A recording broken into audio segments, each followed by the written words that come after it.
যেভাবে ৮০-র দশকে West Indies খেলতো, ২০০০-এর দিকে খেলতো অস্ট্রেলিয়া এবং এখন খেলে ভারত, সেভাবেই বাংলাদেশ খেলছে গত কয়েক সিরিজ ধরে। মন্তব্যটি করেছিলেন পাকিস্তানি কিংবদন্তি বাসিত আলী। অস্ট্রেলিয়াকে সিরিজ হারিয়ে বাংলাদেশ রীতিমতো উঠছে, স্বপ্ন হচ্ছে বড়, নিজেদের ভাবছে বড় দল। তবে এই উড়ন্ত সময়ে সতর্ক বার্তা মুস্তাফিজুর রহমানের।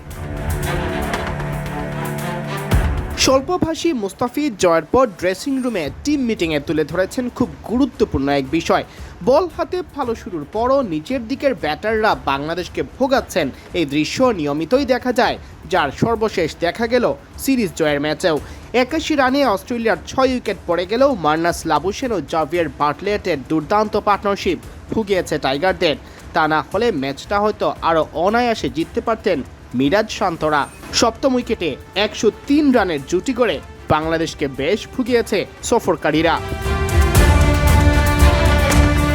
এক্ষেত্রে বোলারদের ব্যর্থতার চেয়ে বড় বিষয় অজিদের এই জুটির কৃতিত্ব।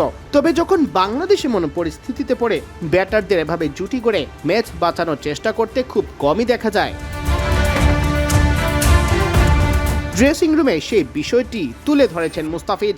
তার চাওয়া ব্যাটাররা যেন দায়িত্ব নিয়ে গড়েন পার্টনারশিপ, আবার বোলাররাও এমন জুটি ভাঙতে সচেষ্ট হন। তা না হলে বিশ্বকাপ জয়ের যে স্বপ্ন, তা যে অধরাই থেকে যাবে। ফিজ বলেন, যদি আমরা আসলেই বিশ্বকাপ চ্যাম্পিয়ন হওয়ার যোগ্য হই, তাহলে আমাদের আরও ভালো হওয়া উচিত। ভালো বলতে অস্ট্রেলিয়ার ৫ উইকেট যাওয়ার পরও দেখলাম ওরা ২ রান করছে। ওরা প্রমাণ করে ওরা বড় দল। ৬০-৭০ রানে ৫ উইকেট হারানোর পরও রান করেছে। আমরা এরকম সুযোগ পেলেও ঝুলে আছি। আমি কয়টা রান করলাম, বাকিটা ও করবে। আরে আমি আসবো কেন? আমি তাসকিন, আমরা ব্যাটিং করতে যাব কেন?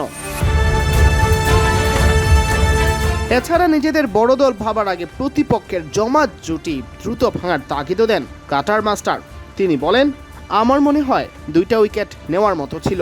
যদি আমরা নিজেদের বড় টিম ভাবি, তাহলে এই জিনিসগুলো ঠিক করতে হবে। সিয়াম চৌধুরী, বিডি ক্রিক টাইম।